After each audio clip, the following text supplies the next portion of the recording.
I'm so happy you're here. I have a lot to talk to you about, including the one time we talked at the Met Gala, but I want to talk to you Okay. about it. First, how are you? How's the fam? How are the kids? I'm good. The kids are good. They're sleeping. Yeah. What are their ages now?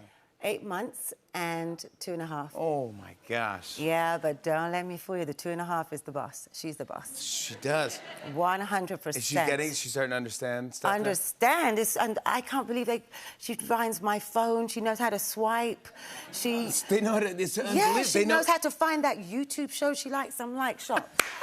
And how did they learn this stuff? I don't know. And then I tried to play, like, nighttime, like, you know, mellow, yeah, go to bed nighttime music. No. It's straight up, Mama, I like dance music. Put it on. No! She wants to go to sleep to dance music. Loves dance music. I mean, come on. How cool is that baby? You must be seeing me at 70 down at the club trying to pull her out now. You were one of the greatest models of all time, and it is a bit intimidating meeting you, even just as a comedian or a person. It is. I am.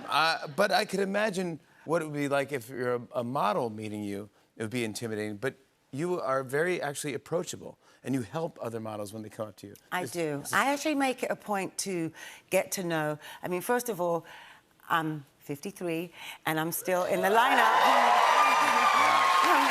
I'm still in the lineup with, like, all the youngsters, my friends' daughters. I'm doing shows with my friends' daughters, so... Yeah. Yeah, I always go and say hello and I heard some story that you helped out Gigi Hadid when helping her with her walk. Listen, I want them to win, you know, and so Bella and Gigi asked me if I would show them, and so I was at the Carlisle, and I was like, okay, let's do it, and so we did lessons at the Carlisle in front of everyone coming into the hotel. Really? I was like, listen, what's the difference? You're going to have a big audience anyway, might as well do it now. And they did it, and you know what? They got their show. They booked their Victoria's Secret, so that's what I did it for. And you did, and they booked it. Yeah. Like, could you help me? Wait, hold on. No, I mean, not walking. No. I would never.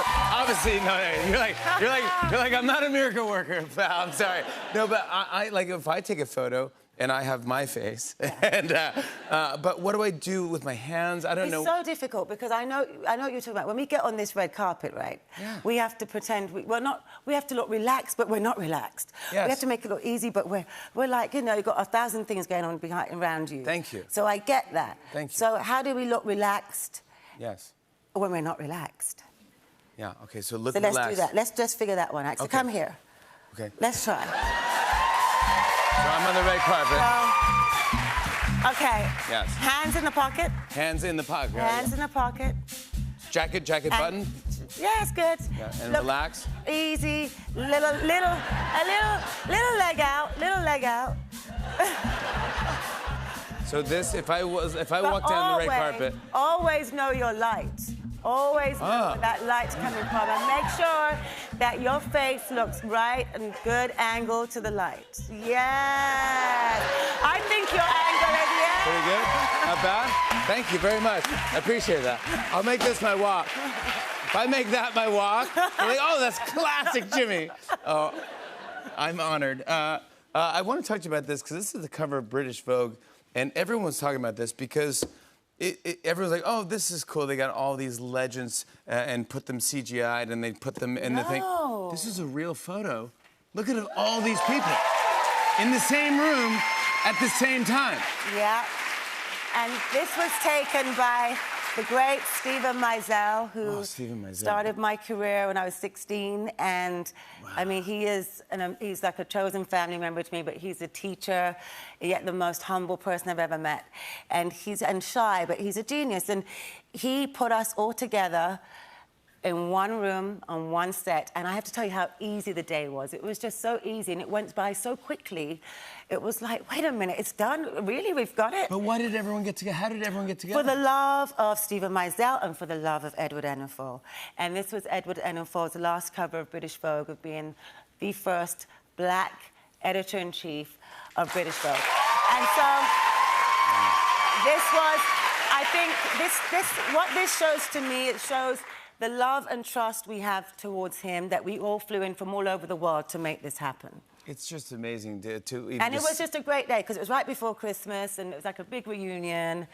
And you it was just great. stare at the cover like, oh my gosh, Oprah's in this? What's going on? Yeah, and Jane Fonda. Jane Fonda. I know. Do you know Jane Fonda? I do know Jane Fonda. I actually went to her wedding, and I couldn't make it. I was busy that weekend. She did my fashion show, the charity fashion show I do in Cannes. She did it, and she didn't walk down the runway. She skipped down the runway, and I remember saying to all the models, "Take note." Because her train was incredibly long and she didn't miss a beat or didn't fall. Just how you do it right there, right? Just amazing. Yeah. So graceful. I have to congratulate you because you're getting your own exhibit at the Victoria and Albert Museum in London. Now, this...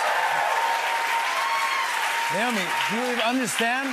I don't, you know what, Jimmy? Do you understand? Jimmy, I really don't think I do understand. I'm just so stressed about it all, and I want it to be...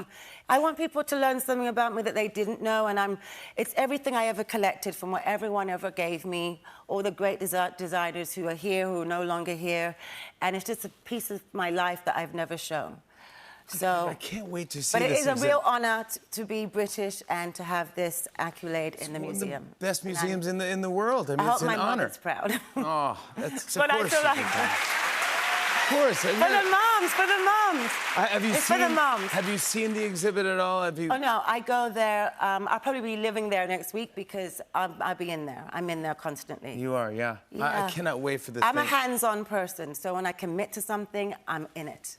What will we see? Will we see the first? This is your first... Yes, you will see this. This first American Vogue. You were on the cover of the September issue. This cover for me... Talk to me. This cover for me was... Well, I didn't know. During COVID, I did this little show, Trying to Be You, on my dining table. And I interviewed Anna Wintour, and she told me how much she had to fight for this cover, which I had no idea that she had to fight for it, because I was the first black model to be on the cover of a September issue. Because normally they would give us February, but we don't want to be segregated to February, do we? Yeah. We want our own covers when we want. Any month. September and February. So, good for Anna Wintour, too. Yeah, I have to say good for Anna on that one. Oh, yeah, I love her. The one thing, too, I brought it up to you, you go, yeah, let's talk about this, because you famously... Can I ever get away from it? No. But thank you for talking about it, because I asked you, I go, do you mind? You famously fell on the runway. It was 1993, it's a Vivienne Westwood runway show, and you tripped over these heels, these insane... Well, look at them. You call them heels? They're a regular heel. I mean, I don't know what they are. How would you walk in these shoes, Jimmy? I mean, I would do it just kind of like this, like my new walk. This is kind of perfect. But wait. Perfect for my new stance. Can I tell you something? Yeah. What you don't know is these are rubber stockings, and I couldn't feel my toes. Oh my God. So I couldn't feel. It was like the circulation of being cut off, the things we go through, and it was like the circulation of being cut off. So I couldn't feel the bottom of my feet. Oh my God. So I was stepping without really feeling the floor. But what do you do when that happens? Do you go What do? You just get up, and keep going, because the show must go on. That's exactly right. And you did do it. I did do it. And everything stopped and went slow motion for a minute. Have you been through that? Oh, yeah. It's so weird. Oh, it's the weirdest thing in the world. You're like, that was the worst 20 minutes of my life. You go, Naomi, that was 1 second. And no, exactly that. But at the time when you're freaking out, you're like, oh, no. Yeah. And then you go, my career's over or whatever. But this got more footage and more press than probably any runway show in the history of the world. I think I got insured from that.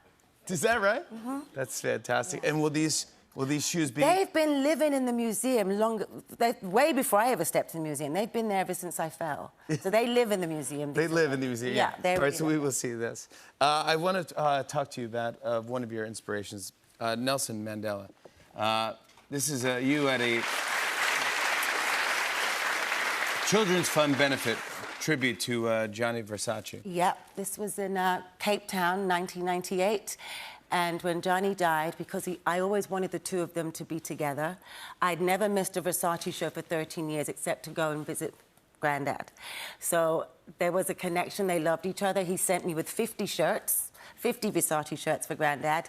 And so I felt like when he died, I wanted them to be together somehow. So I flew with 78 of us from New York City to Cape Town.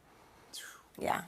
And he remembered everyone's names, and more people that you see in the picture. And he was just what an incredible man. I was very blessed to have him in my life for 20 years. And inspired you to... he got me doing things in Africa that I didn't even realize I was doing. It wasn't called philanthropy then. It was just like, if you loved what you're doing and you felt good about it, and I loved what I was doing it, and I was in it. And I was with him, was such a wise man. Yeah. And I think I understood more when he died of what he wanted me to do and where he was leading me to. So now, of course, the continent is very big in my heart. Yeah, you give back. I mean, you have such a voice. It's so good that you give back. But now I want to talk to you about you've launched a collection with Hugo Boss. Yes. And this is Naomi by Boss. Yeah, I'm wearing it. Oh, you're wearing it? This is Naomi by Boss? I'm wearing it. This is, yeah. Well, I can't even tell you. You're not even going to believe me if I tell you I couldn't find a dress tonight. So, but that's the truth, I couldn't. So I was like, you know, I'm playing them. I just thought, Sharon Stone, T-shirt, skirt, leggings, shirt, that are mine. And these are compression tights. And these tights, I made my collection about wellness, antibacterial, because I'm a germaphobe, and no stress material, because we don't want stress, and then no wrinkles, because we don't have time when we're on the go, us women. We need to go, go, go, and we want to just feel good and be unapologetic for who we are and be our boss. Yes. So. And they look, I mean. Oh, you got that. Yeah, I'm taking this one home. Are you kidding me? Come on.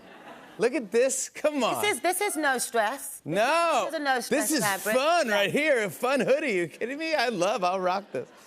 Congrats on this. Thank you so much. I did want to talk to you about something, because last time we ran into each other. Well, do you want to say where last time we ran into each other? Where? It was the Met Gala. Yeah. And it was a big. And what were you doing, Jimmy? I was being normal. I don't. Well, you were being normal, but you were James Corden in the corridor trying to tap dance. And I walked by and I said, "You're doing it wrong. I know how to do that." And then you said, "Come on my show." And I goes, "You've not invited me."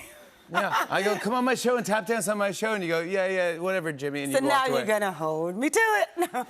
I'm just saying, I have tap shoes.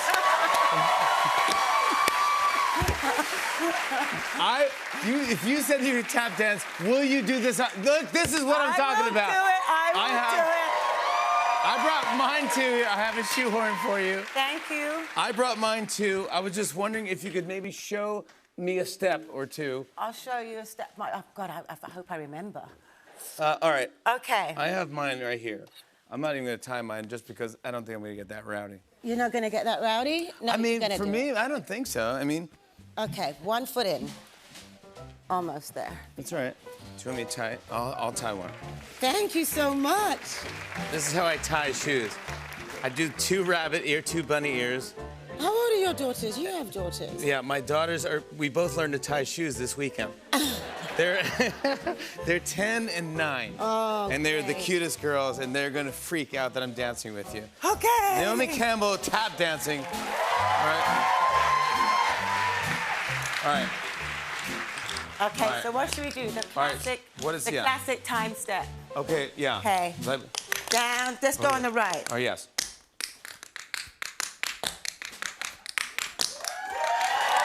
So, let's do. So, down. Down. Up. Full toe, down, up. Full toe, down, up. Full toe, down, up. Yes!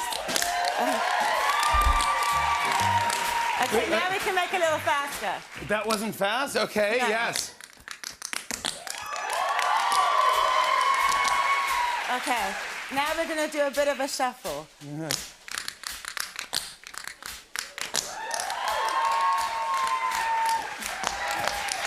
What? Come on, are you kidding me?